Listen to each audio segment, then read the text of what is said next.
Hello and welcome back to the Brit Lit Book Club. I'm your host Vanessa, and I'm delighted you've joined me for our next episode.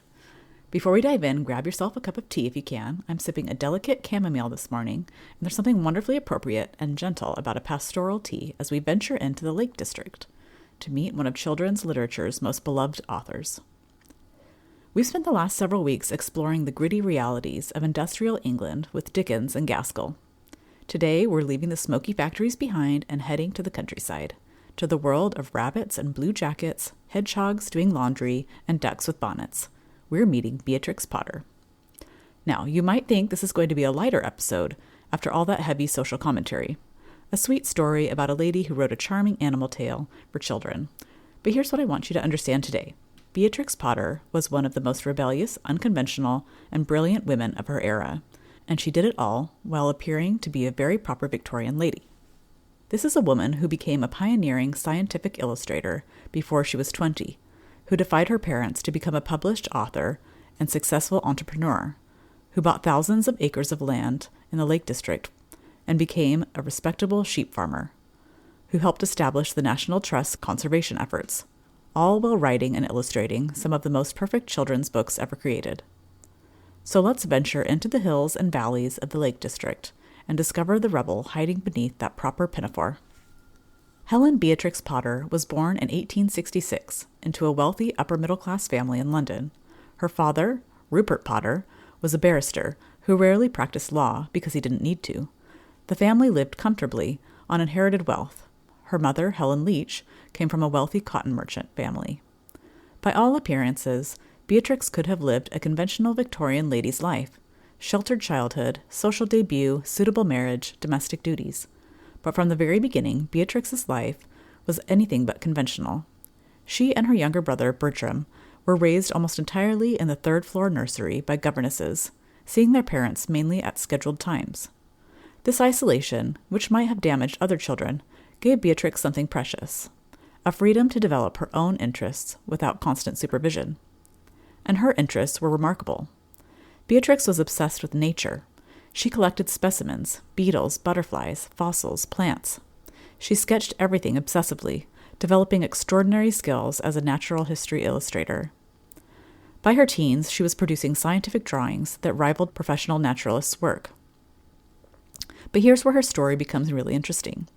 In the 1890s, when Beatrix was in her 20s, she became fascinated with fungi, mushrooms, toadstools, lichens.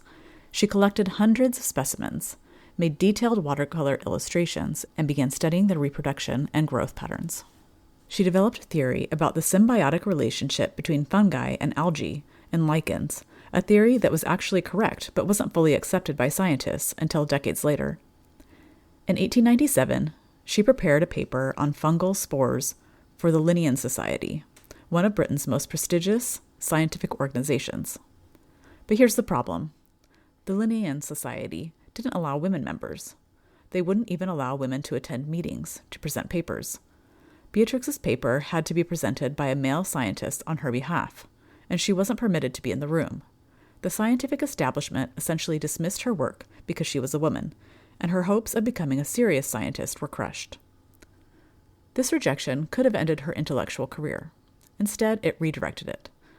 Beatrix turned her scientific precision, her observational skills, and her artistic genius toward a field where being a woman was less of a barrier: children's literature. But even this path wasn't straightforward. Beatrix had been writing and illustrating letters to the children of her former governess for years, creating stories about animals with distinct personalities. In 1900, she decided to try publishing one of these stories, about a rabbit named Peter, who disobeys his mother and narrowly escapes from Mr. McGregor's garden. She sent it to several publishers. All rejected it. So Beatrix did something radical. She published it herself. She paid for a private printing of 250 copies of The Tale of Peter Rabbit in 1901, with her own illustrations and text. The book sold out immediately. This caught the attention of Frederick Warne & Co., who agreed to publish a commercial edition in 1902.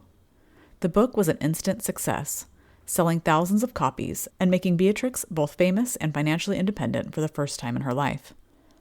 And this financial independence changed everything. In Victorian society, unmarried daughters were completely dependent of their fathers. They had no legal right to their own money, no ability to make independent decisions. You can see not much has changed from Jane Austen's time. But copyright law gave Beatrix ownership of her creative work and the income from it. She used this money to buy her own freedom. In 1905, at age 39, Beatrix became engaged to Norman Warren, her editor at Frederick Warren & Co. Her parents were horrified. He was in trade, which they considered beneath their social status. But Beatrix defied them and accepted his proposal. Tragically, Norman died of leukemia just weeks later, before they could marry. This loss devastated Beatrix, and it also strengthened her resolve to live independently. She used her book earnings to buy Hilltop Farm in the Lake District village of near Surrey in 1905. This wasn't just a holiday cottage. It was a working farm that Beatrix intended to manage herself. Her parents were scandalized. Proper ladies didn't buy property independently. They certainly didn't become farmers. But Beatrix didn't care. She found her true calling: land conservation and farming. Over the next decades, Beatrix became a serious farmer. She learned about sheep breeding, studied agricultural practices, and became an expert on Herdwick sheep, the native breed to the Lake District. And they are kind of ugly if you want to look up a picture of them. She bought more and more land, eventually owning over 4,000 acres of farms and countryside. In 1913, at age 47, she married William Heelis, a local solicitor who helped her with property purchases. This time, her parents couldn't prevent it. She was financially independent and past the age where she needed their permission. The marriage was happy and equal, with William respecting Beatrix's farming and conservation work. But here's what makes Beatrix truly extraordinary. She managed to combine all these roles: children's author, scientific illustrator, farmer, landowner, conservationist, while appearing to be simply a proper quiet lady living in the countryside. She hid her radicalism behind respectability, her business acumen behind charm, and her fierce independence behind good manners. What makes Beatrix Potter's children's books so endearingly brilliant is how they combine scientific accuracy with imaginative storytelling. Beatrix didn't just draw cute animals. She drew anatomically correct animals behaving in psychologically realistic ways, dressed in human clothes and facing recognizable human dilemmas. Look at Peter Rabbit. He's drawn with precise attention to rabbit anatomy and movement. His expressions and body language are exactly how real rabbits behave when they're scared, curious, or exhausted. But he's also wearing a blue jacket and shoes, and he's dealing with very human problems: the temptation to disobey his mother, the consequences of poor choices, the fear of punishment. This combination of scientific realism and imaginative play creates something magical. Children respond to the accuracy. These animals feel real, while also enjoying the fantasy of animals who can talk and wear clothes. Adults appreciate the sophisticated watercolor art and the subtle moral lessons that never become preachy. But Beatrix's books also reflect her deep understanding and love for the natural world. Every plant in her illustrations is botanically accurate. Every landscape is based on real Lake District locations. In fact, when you visit the Lake District, you can point out some of these scenes from her books. The houses, gardens, and villages are meticulously observed and rendered. This wasn't just artistic skill. It was Beatrix's way of sharing her passion for nature with children. She wanted them to notice the beauty of hedgerows, the personalities of different animals, the patterns of rural life. Her books are essentially field guides disguised as stories. Her conservation work grew directly from this love of nature.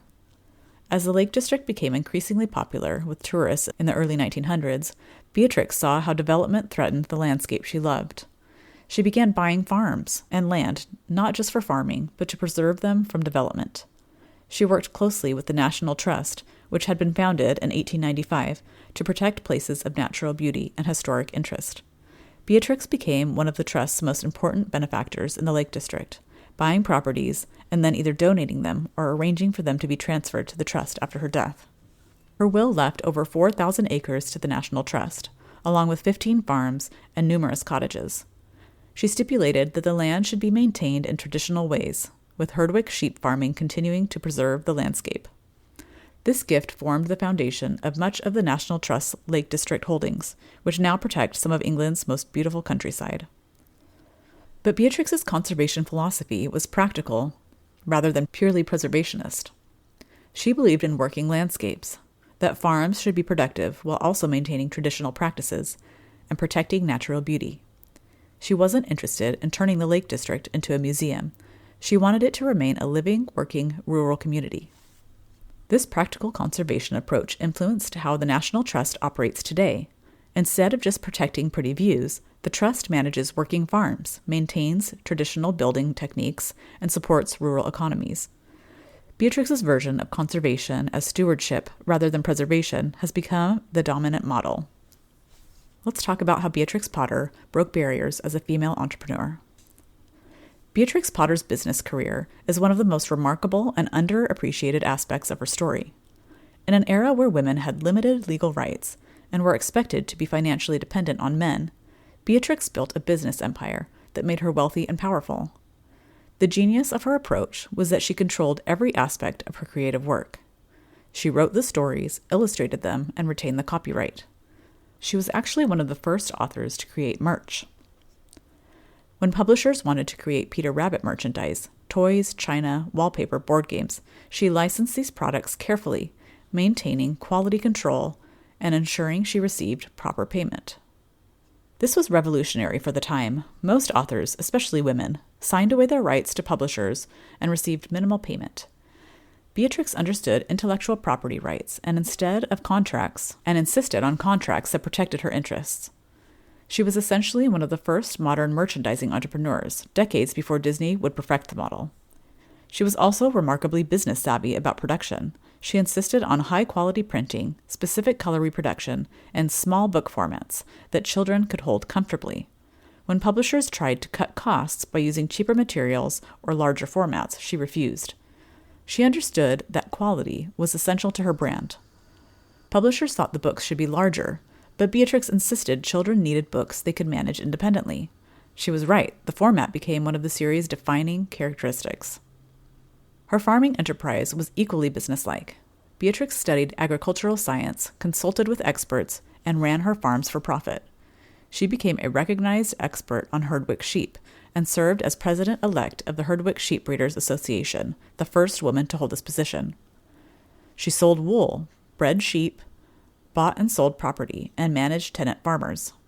She wasn't playing at farming. She was a serious agricultural entrepreneur, operating multiple business ventures simultaneously. What makes this even more remarkable is that Beatrix did all this while maintaining the appearance of being a proper conventional lady. She didn't campaign for women's rights or make political speeches. She simply lived her life as an independent businesswoman and landowner, creating facts on the ground rather than arguing for theoretical rights. This quiet radicalism was perhaps more effective than the louder protests might have been. By succeeding so completely in business and farming, Beatrix demonstrated what women were capable of when given the opportunity.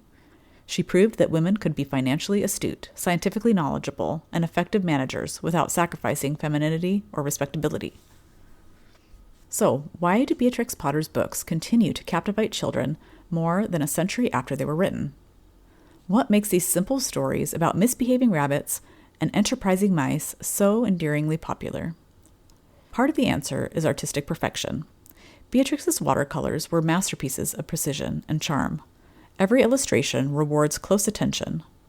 There are details to discover on the 20th reading that weren't visible on the first.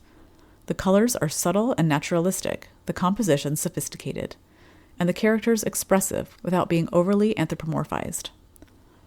But it's also about emotional honesty. Beatrix never talked down to children or simplified emotions.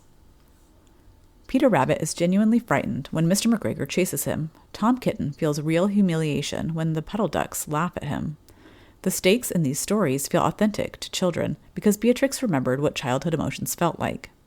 The books also have a satisfying moral complexity. Peter Rabbit disobeys his mother and gets into trouble, but he's not severely punished.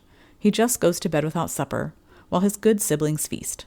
This feels right to children. Consequences exist, but they're not catastrophic. Mistakes can be survived. Similarly, characters who seem like villains often aren't. Mr. McGregor isn't evil. He's a gardener protecting his vegetables from a thieving rabbit. Samuel Whiskers and his wife aren't monsters. They're rats behaving like rats. Beatrix shows that conflicts come from different interests, not from good versus evil. This moral sophistication, combined with perfect artistic execution and genuine understanding of childhood psychology, creates books that work for multiple generations. Parents who loved Peter Rabbit as children enjoy sharing them with their own children, finding new depths in stories they thought they knew. Beatrix Potter's legacy extends far beyond children's literature. Her conservation work protecting the Lake District landscape influences British environmental policy today. Her model of working conservation, maintaining productive farms while preserving natural beauty, has become central to how Britain approaches rural land management. Her business model of controlling intellectual property and carefully managing merchandising has become standard practice for successful authors. J.K. Rowling's tight control over Harry Potter rights, for instance, follows patterns Beatrix established a century earlier. Her story also resonates with contemporary discussions about women's economic independence and professional achievement. Beatrix created her own opportunities when traditional paths were closed to her, used her creative work to achieve financial independence, and then leveraged the independence to pursue her true passions. Her combination of scientific rigor and artistic imagination offers a model of STEM education, showing that art and science aren't opposed but complementary ways of understanding the world. Her books teach observation skills, ecological awareness, and respect for nature while telling entertaining stories. Perhaps most importantly, her life demonstrates that you don't have to choose between different passions or fit into narrow categories. Beatrix was simultaneously an artist, scientist, author, farmer, businesswoman, and conservationist. She created a life that integrated all her interests rather than sacrificing some for others. I've got some great book recommendations for you today. For understanding Beatrix's life, Linda Lear's Beatrix Potter, A Life in Nature is the definitive biography, excellent on both her scientific work and conservation legacy. Judy Taylor's Beatrix Potter, Artist, Storyteller, and Countrywoman focuses particularly on her artistic development and farming career. For her scientific work, Eileen Jay's The Fungi Drawings of Beatrix Potter reproduces her extraordinary mycological illustrations with commentary on their scientific accuracy. For conservation legacy, Susan Denier's Beatrix Potter at Home in the Lake District explores her relationship with the landscape and her National Trust work. For the books themselves, Beatrix Potter's art, compiled by Anne Stevenson Hobbs, analyzes her illustration techniques and artistic development. For modern perspectives, Emma Law's Beatrix Potter, Writing and Code explores the hidden complexities and adult themes in her children's stories. Thank you for joining me on this journey into Beatrix Potter's remarkable life. I hope I've convinced you that she was much more than just a children's author. She was a pioneering scientist, conservation hero, and business innovator who happened to express her genius through perfect little books about animals.